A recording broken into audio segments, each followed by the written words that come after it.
Hi everyone, my name is Sujal Pokhrel and today we are here at IIMS College to take interview about professionalism at workplace. Now we will be asking different questions to our professor regarding professionalism at workplace. So Aunus, Little ma'am, रुकिए इसकी मेरी In your experience, how do you define professionalism in workplace? Are there key qualities you always expect from employees? For me, professionalism, I think it is the set of behaviors and qualities, or let's say standards, expected from individual in any professional settings, such as a person has to be reliable, a person needs to respect his or her colleagues, a person has to be accountable, and he or she should demonstrate ethical conduct and needs to have a very powerful interpersonal communication skills. I think these are some of the things or attributes required for an individual to demonstrate professionalism in any workplace setting.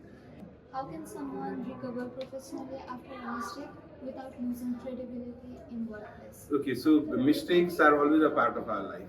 Everyone makes mistake, and it's very natural. But the important thing is we need to learn from our mistakes. So one time, if we do mistake, it's okay. But frequently repeating the same thing is not okay. So the biggest lesson, the biggest thing that we need to understand is we need to learn from our mistakes and try not to repeat the mistakes. Thank you. Thank you. Kevin Shrestha. What does professional mean to you, especially as a co-founder of Chair Notebook? Professionalism as a co-founder at GN Notebooks. अब मेरो अफिसमा it's a very casual friendly environment तर पनि त्यहाँतिर एउटा level of professionalism त हामीले maintain गरेर हुन्छ for me professionalism is the way people behave with each other the way people care for each other अनि मेन्टेनिङ द स्ट्यान्डर्ड्स कि we are here to work अनि हामीले हाम्रो गोल्सहरू चाहिँ फुलफिल गर्छौँ without offending or without making other people feel uncomfortable. Okay, and next question. How does emotional intelligence helps you stay calm professional in difficult situation?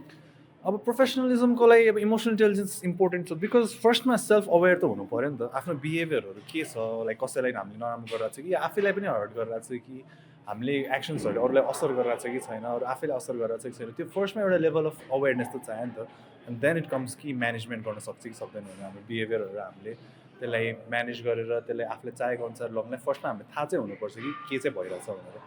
So for that, we need to understand the emotions, the layer, our personality, our behavior, everything. Called emotional intelligence. Okay, our next question. Can you share a real example where professional help you solve a problem at work? मेरो आफै भन्दा पनि I've been impressed by one of my employees होइन. So actually के भएको थियो भने like मेरो एउटा बुक स्टोर पनि छ लाइक चिया स्टेसनरिज एउटा मेरो भयो मेरो एउटा बुक स्टोरमा चाहिँ usually we get a lot of customers होइन sometimes the customers are rude to us unreasonably पनि. अनि एक्चुली के भएको थियो भने एउटा कस्टमरले एकदमै अनरिजनेबली मेरो एउटा लाइक टिम मेम्बरलाई गाली नै गर्यो कि एकदमै रुडली गाली गर्यो ऊ गर्यो होइन. अब at that moment I was about to step in and then I was about to like kick him out or like त्यस्तो टाइपले होइन किनकि एकदमै रुड भइरहेको थियो. बट मैले जुन लेभल अफ प्रोफेसनलिजम देखाउनु पर्ने थियो त्योभन्दा बढी नै लाइक मेरो टिम मेम्बरले कस्तो प्रोफेसनलिजम देखायो even though she didn't had to she could have just said no and like पठाइदियो हुन्थ्यो तर उसले के गर्यो भने she behave in such a nice way अनि उसले चाहिँ त्यसलाई यस्तो एउटा प्रपर वेमा डिल गर्यो कि like she manage communication the way she was handling the guy's objections होइन र she actually calmed him down and she ended up making him like she ended up getting him to even buy other products. जो मान्छे रिसाइरहेको थियो हामीसँग उसलाई नै professionally deal गरेर she was able to उल्टो झन् सेल चाहिँ गरेर पठाइदियो कि.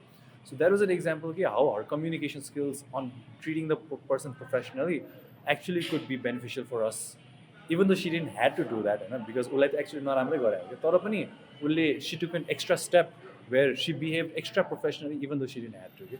Okay, So- one last question. What advice will you give to young people or interns who are entering the workplace for the first time?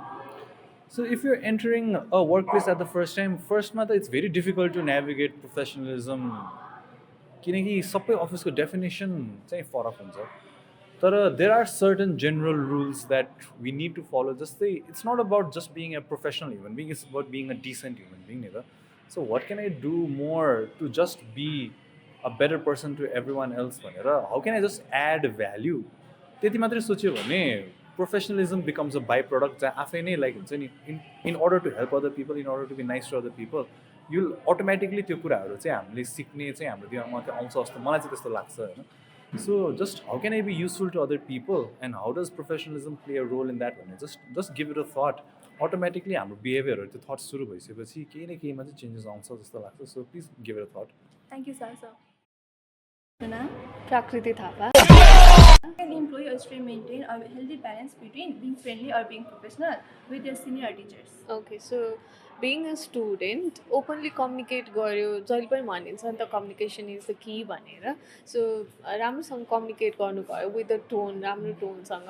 Like अहिले त एकदम स्ल्याङ्सहरू युज गर्ने छ नि त. बिङ फ्रेन्डली भन्ने बित्तिकै त्यो स्ल्याङ्सहरूमै कुरा गर्ने त्यस्तो नगरिकन अब अरू त भइहाल्छ, आफ्नो काम गर्नेदेखि अनेस्ट हुनेदेखि त भइहाल्यो. बट देन कम्युनिकेसनमा ख्याल गर्नुभयो अनि आफूले इनिसिएटिभहरू लिनुभयो भने चाहिँ त्यसले एउटा ट्रस्ट बिल्ड गर्न हेल्प गर्छ. अनि त्यसरी चाहिँ प्रोफेसनल पनि भइन्छ, फ्रेन्डली पनि, फ्रेन्डसिप पनि बिल्ड हुन्छ over the time. Okay, next question. What advice will you give to interns or fresh graduates to make a strong professional impression in the first job?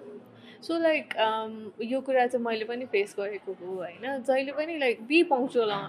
त्यो अफिस सेटिङमा गइराख्दाखेरि चाहिँ हामीले क्लासेसहरू miss गरिराखेको हुन्छ. कहिले के हुन्छ नि त अलिक धेरै पङ्क्चुअल भइँदैन. कलेज सेटिङमा हुँदाखेरि चाहिँ अब प्रोफेसनल लाइफमा गइराख्दाखेरि चाहिँ पङ्क्चुअल हुनु पऱ्यो. अनि प्रोफेसनल सेटिङमा जाँदाखेरि तपाईँहरूको ड्रेसअपदेखि सबै प्रेजेन्टेसन म्याटर्स के. सो बी प्रेजेन्टेबल अनि त्यसपछि बी पङ्क्चुअल. अनि अर्को भनेको चाहिँ main thing again I come back to it, communication is the key. So communicate चाहिँ राम्रोसँग गर्नुहोस्, रेस्पेक्टफुल हुनुहोस् अनि एकअर्काको बाउन्ड्रिजहरूलाई पनि रेस्पेक्ट गरिदिनु भयो भने त्यसले चाहिँ तपाईँलाई as a good professional establish गर्न सक्छ. Thank you, ma'am. Thank you. Morning, sir. How's it going? Some few questions would say. Sure. So, what is one thing we as students can start doing now to become more professional for our future workplace? So I believe here at IIMS we have different programs that we plan to shape our students to be fit in the corporate world after they pass out. So I believe from at this time when you guys are currently studying first semester of the you guys can see various things like also the resume, CV, email writing. I believe there are various workshops that IIMS coordinates for our students.